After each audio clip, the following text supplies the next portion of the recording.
Hello, everyone. I am so happy that you're able to join us today. My name is Fadhwa. I am the host of the Gems of Life show, as well as the CKMS radio talk show, CKMS Radio 102.7 FM, Kitchener, Waterloo. I have a very special guest here today. You know what? I cannot wait to introduce you. She is phenomenal in the work that she does. She's not only Canadian, she's of an African descent, of a Somali descent. Whew, I am so honored to have her in my space today. I just want to introduce you to newly appointed Secretary General of the Canadian Commission for UNESCO, as well as she's also a Vice Chair for the French School Board in East Ontario. So I want to welcome Secretary General Roda Muse. Welcome. Good afternoon, Fadhwa. I'm so happy to be here. Thank you for having me today. Thank you for being here. My goodness, I am just so honored, and I really thank you for taking your time, your precious time out of your work and to be here and share your time and space with us. So thank you so much. And for me, it's so important to support a young Somali professional in the media. So it was important for me to be here today. Thank you. I greatly appreciate it. And that's where it is, right? We need to support each other as women, especially. Absolutely. Women of minority. Absolutely. Although I'm disappointed about the elections in Somaliland, where there are no elected women, although the elections were peaceful. So yes, we have a long way to do back home. Yes, absolutely. And when you talk about Somaliland, I was there just a few days after the elections. Oh, yes. Yeah. But I met one female who was in a position, it was one of the best positions. She was there to help the families. I can't remember which department it was, and I had the pleasure of meeting her as well. So I think slowly, we just need to encourage the young women. Exactly. Right. Exactly. And that's the reason I have you here, just to inspire the women in our community to actually get up there and do something to make impact and make change, that the change we want in society and life. Although I can say that Somali women in Canada are amazing. They're everywhere. They lead in so many fields. And I'm so proud to be Somali when I see those young women that are thriving in their area of expertise or in the community. So I see a lot of them. I know in the Habo Omar, that is at Black North Initiative. I have one of my friends who is at the head of the social tribunal in Canada, Anab Ibrahim. I have others that are lawyers like Ikram. I have others that are school principal. So Somali women are thriving. I can say that. But back home, I would like to encourage them to take their space, to take their place. So it's very useful for women to be more engaged in the politics, because when they are engaged, when they find their place, they can bring a lot of changes. And that's how a society evolves. Absolutely. I love that. Society evolves when we participate. Absolutely. Yes. And we need more powerful women in politics, in all areas of life, because we want to have that representation. Mm-hmm. Yeah. Yeah.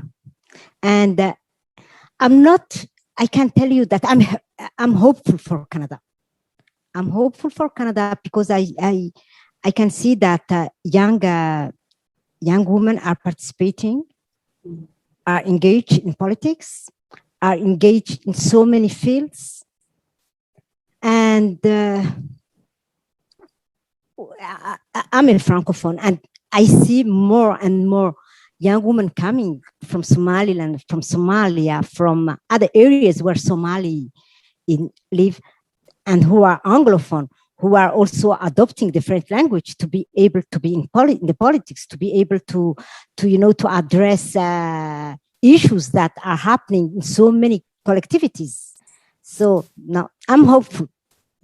I'm hopeful, That's and I see you doing your work, and influencing generations, and it gives me hope again. Yeah, yeah, you're right. And we all have that part, right? We all have a part to play in society. Whatever it is, whatever profession, whatever skill that Yeah, we have the ability, we have the capacity within us. But sometimes we face the challenges, right, to get out of that shell. It has taken yeah, me a long time to get out of my shell. And I'm yeah, finally be able to come here and say, you know what? I have something that I can share with the world. I have something that I can make a yeah, difference. I can make an impact. But it's owning that voice, right? yeah. Taking ownership and saying, you know what, I have something relevant and I can make an impact.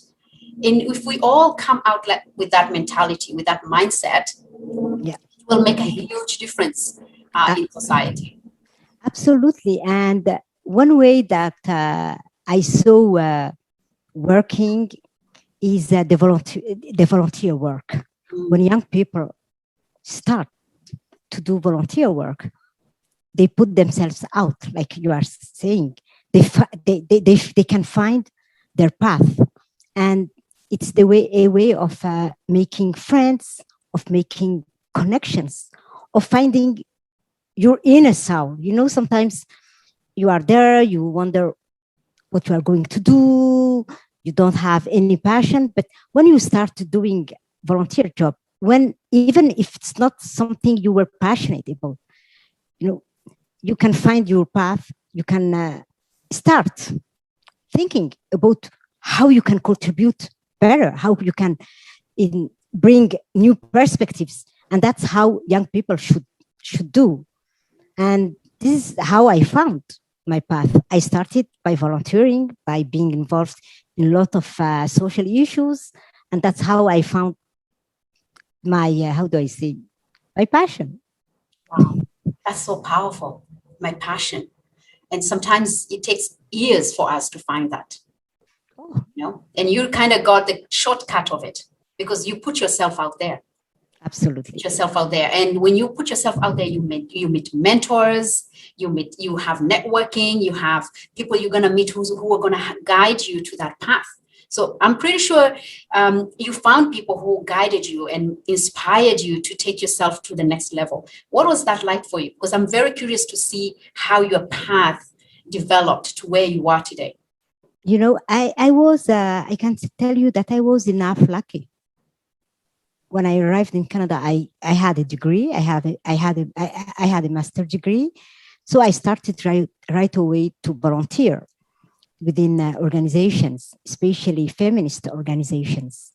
And at the same time, I was involved in educational organizations like literacy centers, and I was working with various people. And what I found is sometimes you need to develop expertise. Yes, you have networks, you develop networks, you are in contact with new people. But when you are doing volunteer work, you develop expertise. And for example, one of the key expertise that I developed was writing proposals for funders. When we wanted to apply for funding for projects, I was the one writing the proposals. When you write proposals, you meet the funders, and most of the time, the funders are in the public institutions, government, provinces, federal. So I was well known in that area. I was the person to trust because I was the person who was writing the proposal, who was in charge of implementing those proposals and to reporting on them, to developing the evaluation pieces, to measuring the successes and to reporting that. So I became a kind of poster person when it came to the, how do I say, the accountability piece. So that's how a department contacted me and told me, you know what, we want you to be part of our organization. At that time, I thought, I will be a volunteer for them. But they asked me to apply to a position. So that's how I started in the public service. and it was in the federal public service, and it was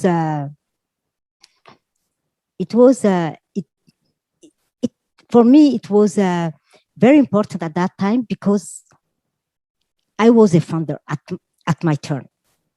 I was on the other side, and what the other funders, other program officers didn't have, I had it. I had the two. How do I say?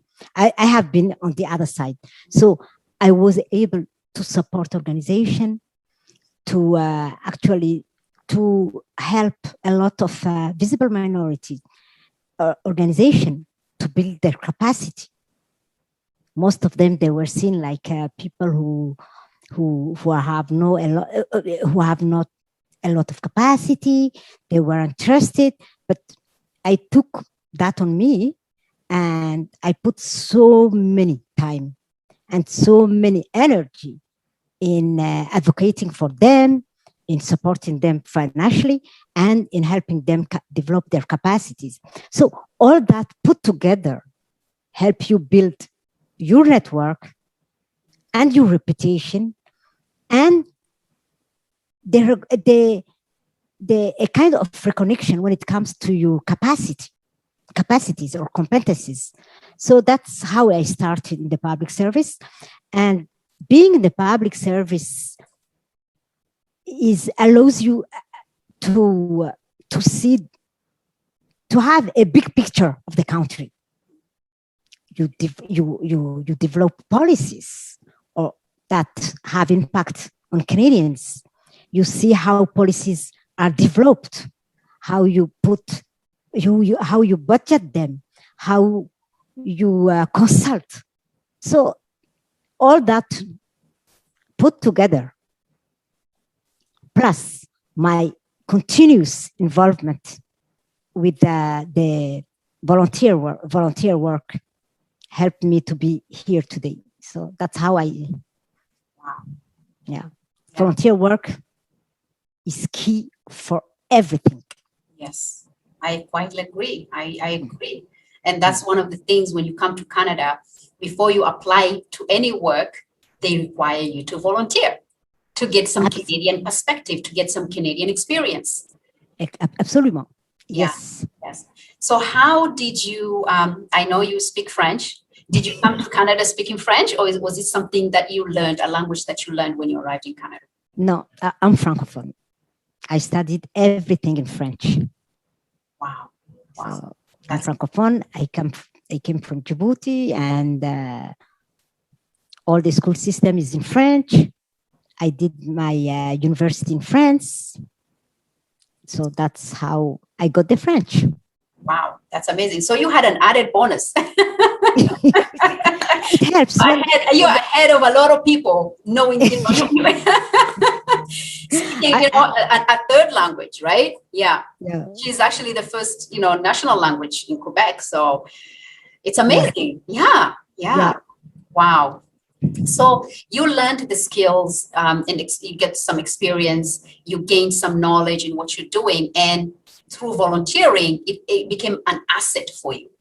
What you were working as a volunteer, it became an asset. So you not only had an asset, but you built this relationship with people around you that really gained respect for you, because they could trust you, and trust is really important. Yeah. And when I arrived, a lot of people most of the people, I arrived in the mid 90s. And at that time, there was a recession, economic recession. So there were not a lot of jobs, especially even odd jobs weren't that available. So what struck me was the lack of economic security for our communities. When I say our communities, I'm talking about Somali communities and also about Black communities. And for me, it became quite a mission that we find a solution to that. So that's how I started to set up a women organization at that time.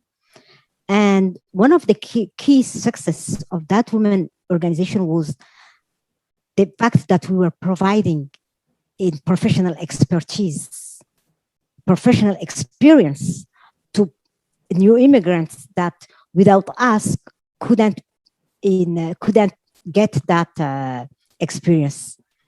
The other area where we had a tremendous achievement was there was at that time a report on employment equity in the federal public service, and there were recommendations. There was a lack when it comes to employment equity in the federal public service. We talk about women, visible minorities, indigenous, and LGBTs. At that time, when it came to visible minorities, there was zip. So what I did, I struck a partnership with the Public Service Commission and the city of Ottawa. And that's how we started to provide training administrative in administration in bureautique. Oh, sometimes I lose my English. In administration, and the Public Service Commission used to do the placement, and the city of Ottawa was paying for the training. We had teachers coming and providing the training. So that's how a lot of people start to enter in the public service, to start their career in the public service. So for us, it was a great achievement. And that's how I see how important it was to support each other, especially when it comes to getting out of poverty. When you get a job, you get a revenue, your life changes, you leave, the subsidized housing, you start buying, or renting in a better and you start renting elsewhere than staying in the subsidized housing. That could be sometimes very tough for kids when it comes to their security. So that's, and I see so many people that are so successful. And for example, when we organize a fundraising for a cause, it's so easy for so many of us to giving back. And that's how I see things. That's how I measure the connections that I made. The connections are not only for myself, being acquainted to people that are successful in Canada, but also me supporting my community, supporting young people, and having those connections that are successful. And I know so many young people that I supported that now support me. So it's a win-win situation. Yes, absolutely. And it's so good to hear that, because oftentimes we don't have the role models. I grew up, in Africa. We never used to think about the future. It was today. We worry about what we're going to eat tomorrow. We never thought past tomorrow. Yeah. Because of the complications and how the environment and the mindset also. We didn't have an abundance mindset of thinking the future and planning for the future.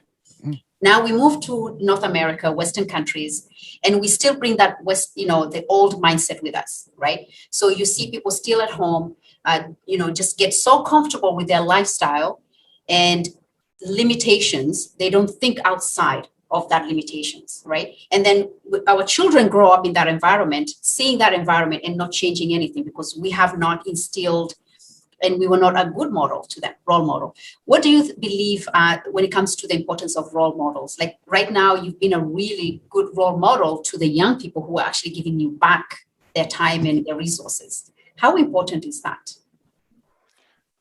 Role model is the key for the future for our kids.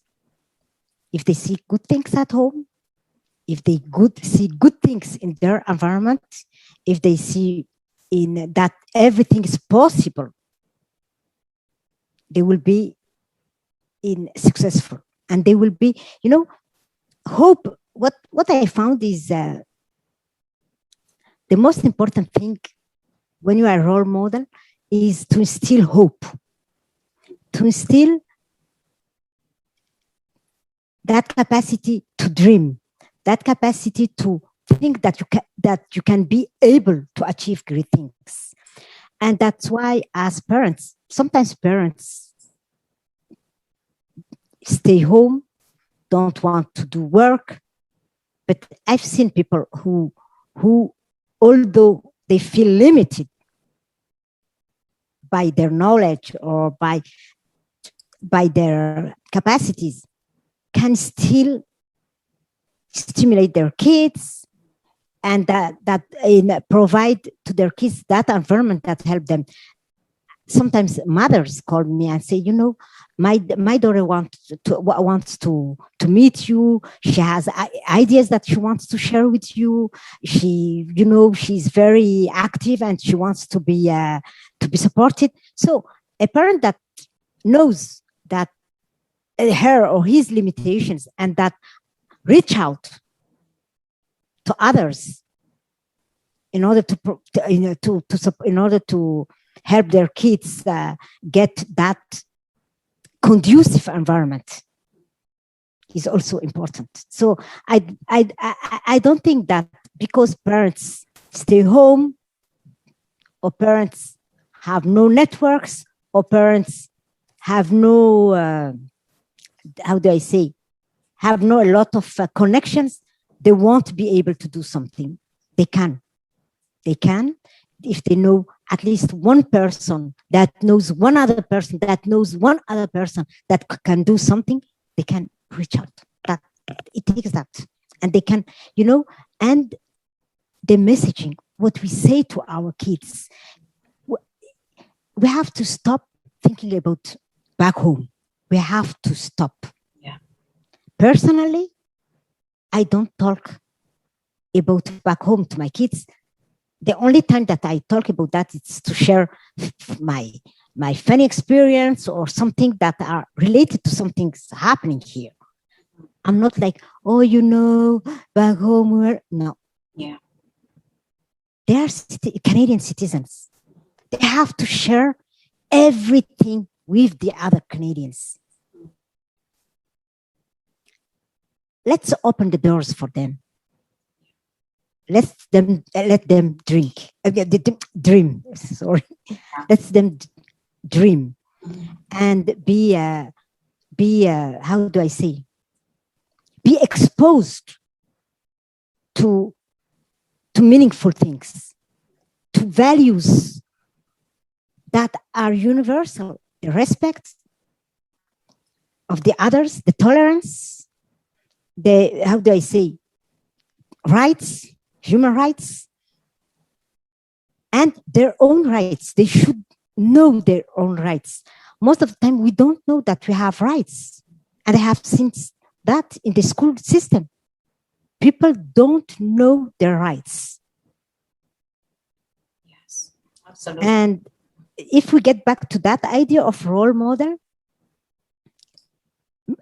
there is a great organization that is called Max Muslims. I don't know if you know them. These are professionals that are all Muslims, and they provide scholarships, they provide mentorship, they provide support for those who want to start a business, and they are highly qualified professionals, and they are so helpful. I would encourage parents to reach out to those types of organizations. Yes, absolutely. Wow, you touched on so many different things, especially even for those parents who are still limited. And I admire those parents who are still limited, but they still take that step. Absolutely. Like that parent who contacted you about her child, and this is where you seek help, asking for help. And a lot of us, we have that ego, that holds us back, the old belief system, and you mentioned something really relevant. We've had parents who've moved here and said, I'm going to go back to my country one day. So they got their one foot here and the other foot there. Voilà. And 30 years later, they're still here. They're still here. So they have not invested in themselves here, and they've not invested there, and they're kind of torn between. And the kids are also torn in between. So what would you say to those kind of parents? Because sometimes we deny ourselves the experiences and the opportunities that are right in front of us today. What I would say is, we are not going back. Yes. No, really, it's sad. It's so sad. And actually, we are better than those who are in UK. In UK, it seems that they build there. At least the parents here buy their houses here. They build here. They are better positioned here. Mm-hmm. But it's unfortunate for kids. That's how you lose your kids. Yeah. That's how you lose the resources that you could have put in your kids.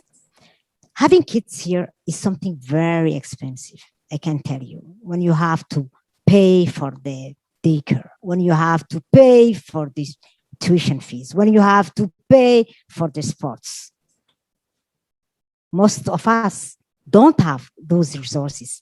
But if we deny them the little bit of resources that we have, and if we put that in buying, how do I say, lands, or buying houses back home, building houses back home, that won't never be inhabited by your kids. That's unfortunate. In the meantime, you lose your kids. You lose them to gangs. You lose them to they drop schools. So you have to invest here. When you are here, when you have kids, try to just think about them living, growing, and thriving here, not returning back. There is nobody. Most of them were born here. So how do you want them to live in Somalia or in Somaliland or I don't know where, in Djibouti or in Ethiopia or in Kenya? No. They will be lost. And they won't follow you anyway. Yes, it's like we're living vicariously through them. Exactly. You deny them everything. And yes. Yeah. Yes. And I see that. I'm a single parent of 2 children. So I have an 18-year-old daughter and a 12-year-old son. And 18-year-old? Yes. Oh my God, you're so young. MashaAllah. Thank you. MashaAllah. It's what do they call? Black don't crack? Yeah. As you yourself, you can pass on for a 20-year-old. My son is married. Wow. My oldest one is 32. Really? Yeah. Mashallah. You know what? You don't look like you're 32. Okay. So thank you. I will say that to my husband. Yes. Tell him that. Say, look at this 32-year-old, eh? Yeah. Yeah. So I see that even in my children, right? And there's a lot of things that I had to change as well because the old belief system keep creeping up, of limitations because of how we were brought up, right? And I keep saying, and sometimes I realize that we compare our, how we were raised, and we want to bring those belief system to our children. And I had to adjust a lot of stuff. So now realizing that I need to let my daughter grow her wings. I need to let her test her wings, and to explore and learn and grow in her own way. And I'm here as her anchor to just support her and encourage her and empower her. And we shouldn't limit. And I've spoken to quite a few of the youth, and that's the number one thing they complain about is that their parents compare them to their lives, their old lives, and to their friends' children. So-and-so's children. Why don't you be like so-and-so's children? So they say it just kills our morality. It kills our spirit. And the other thing that that I would add is the fact that they say they live for our communities. Our community lives for the society. Mm-hmm. Parents want others to perceive them in that way, and it's a burden for kids. Yes. You talk about being compared to others. The other thing is when they want to do their university or colleges, parents want to be involved in a way that it's not conducive. It's like, why are you studying that? You have to be a doctor. You have to be an engineer. No, not everybody wants to do that. Yes. Some kids have talents in arts, and they don't want that. They don't want to hear, how are you going to find a job if you do that? People don't know that there are so many possibilities. Well, whatever you study, it can, bring you at another level.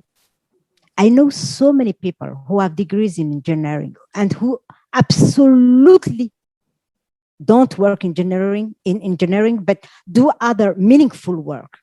So it's very important to support them in their passion, what they want to do, to accept their opinion, to accept what they like, to accept how they want to see themselves and how they want to position themselves in the society. We have to be, how do I say, to coach them, not to impose them things.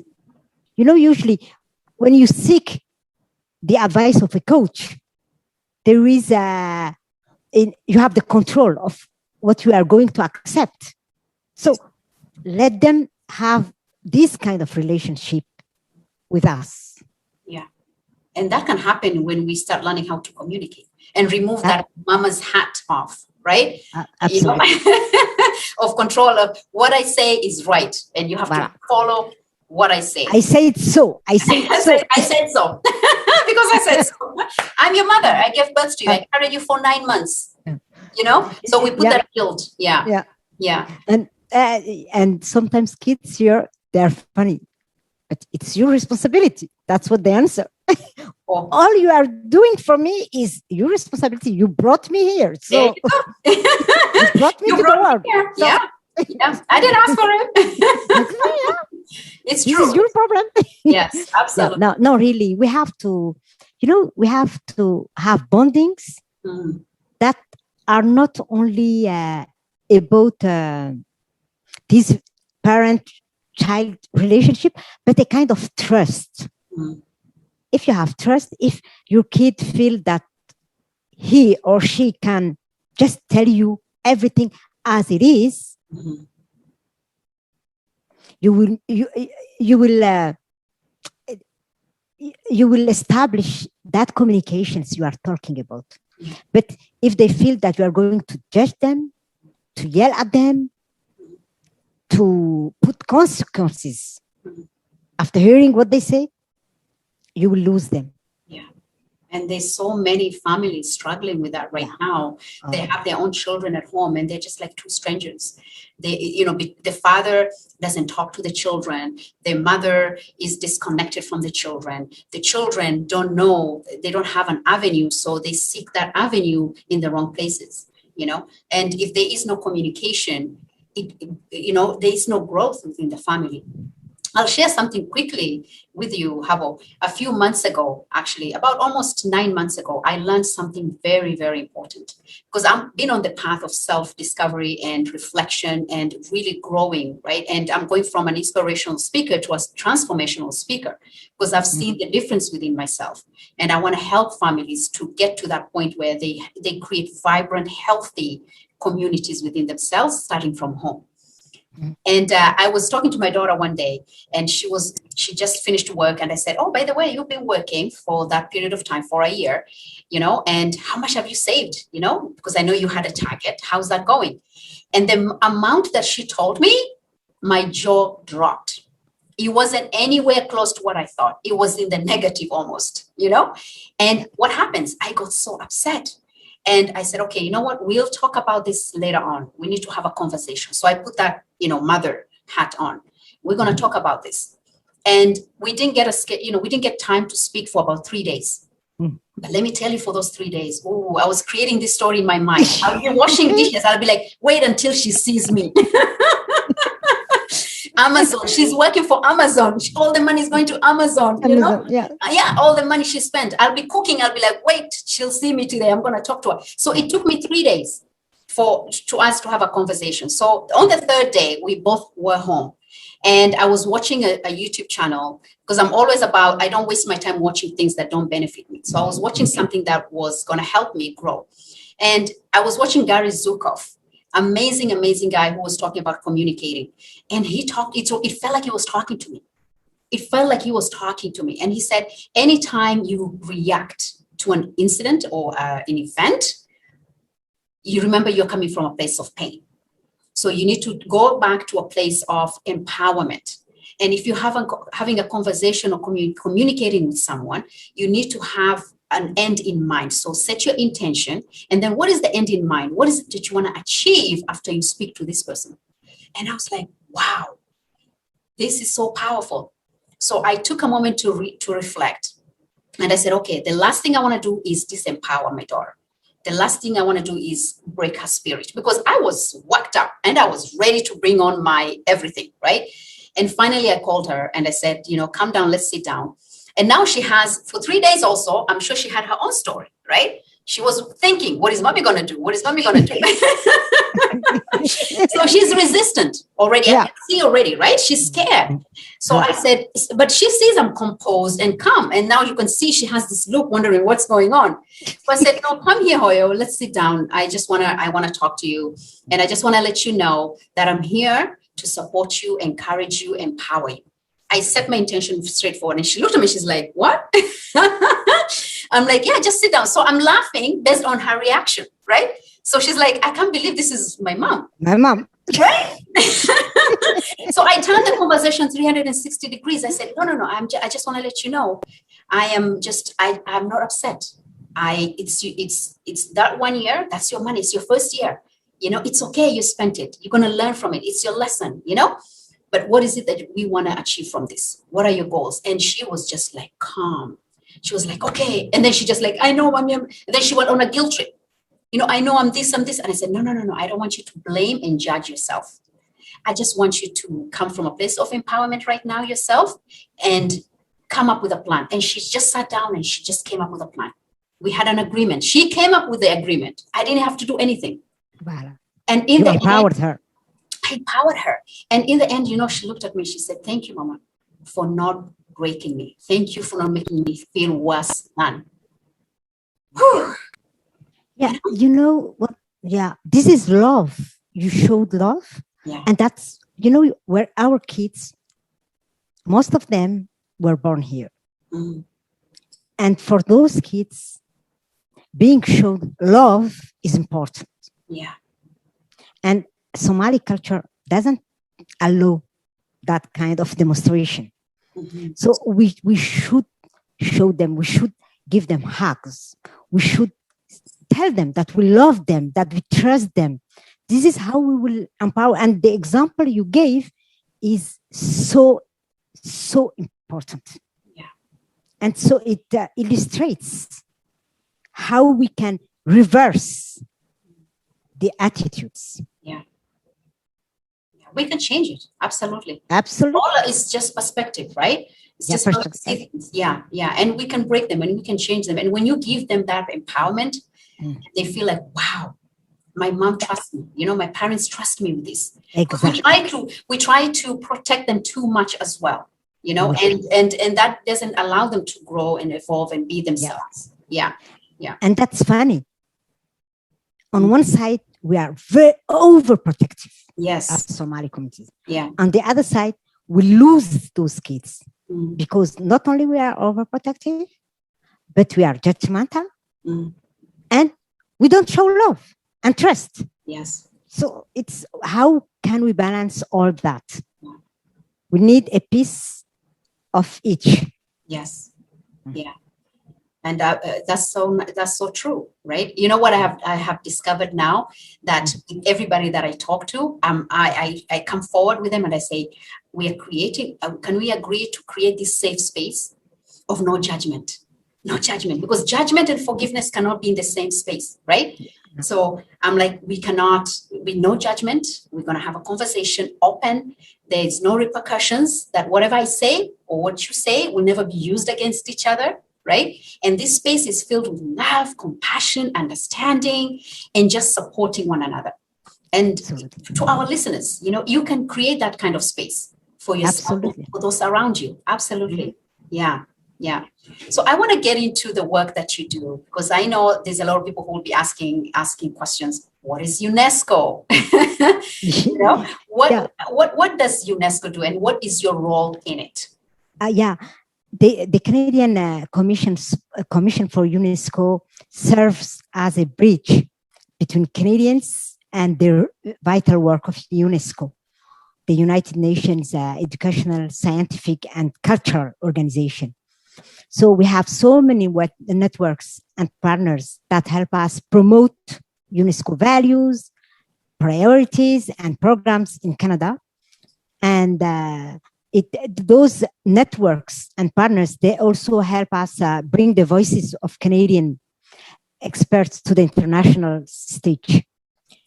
And for example, the Commission facilitates cooperation and knowledge mobilization in the fields of education, science, culture, communication, and information, sometimes to address in the most complex challenges facing humanity. Donc, for example, one of right now we are working with other partners and with the UNESCO on the ethics of the artificial intelligence. We are also working on the open science, so we can share knowledge and science and discoveries with countries that are less better positioned.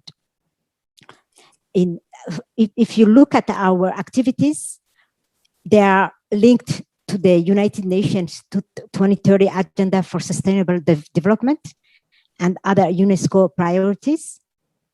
And we operate under the Canada Council for the Arts.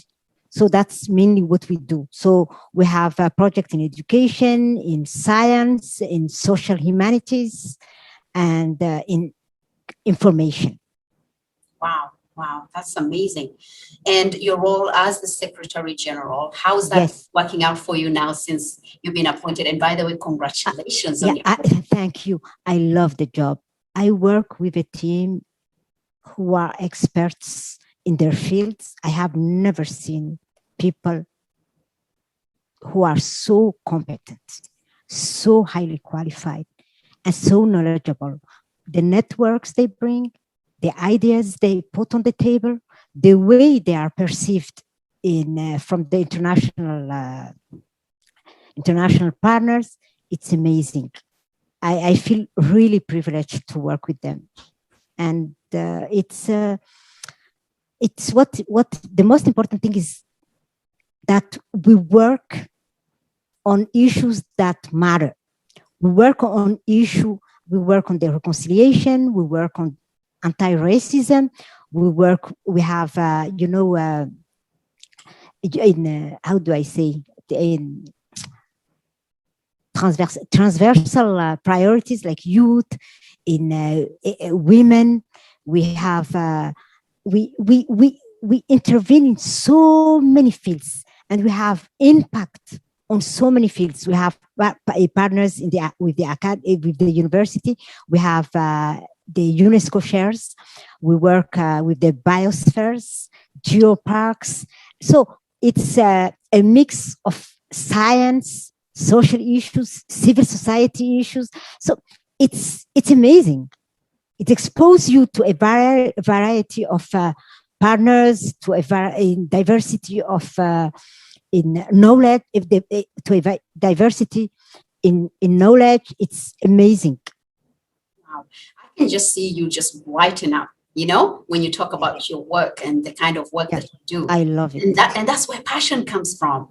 Exactly. Yes, I love. I like having impact on our society. I like bringing changes. I like working on social issues, and it's sometimes when I read Quran, I found that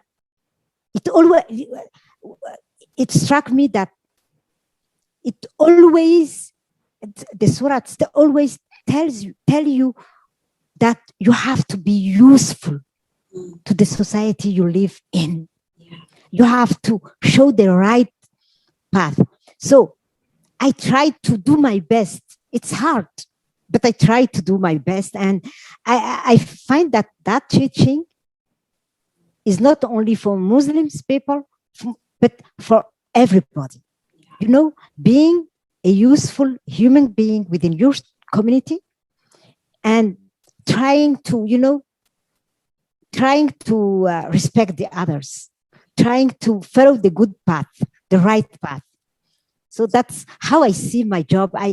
For me, it's allowing me to be a good person at the same time and to be a useful person. Yes. It's very rewarding when you bring your passion, because that's your purpose. And when you know that the work that you do is impacting people. And like you said, share what you have, your knowledge, your expertise, your experience, your passion with others.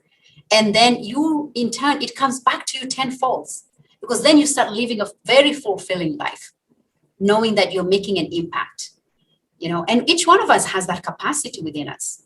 No matter what it is, just pick something that you can help somebody else, whatever. Nothing is too small. Nothing is too small. No.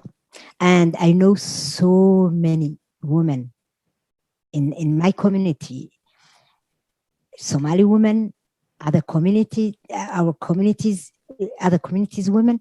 It's amazing how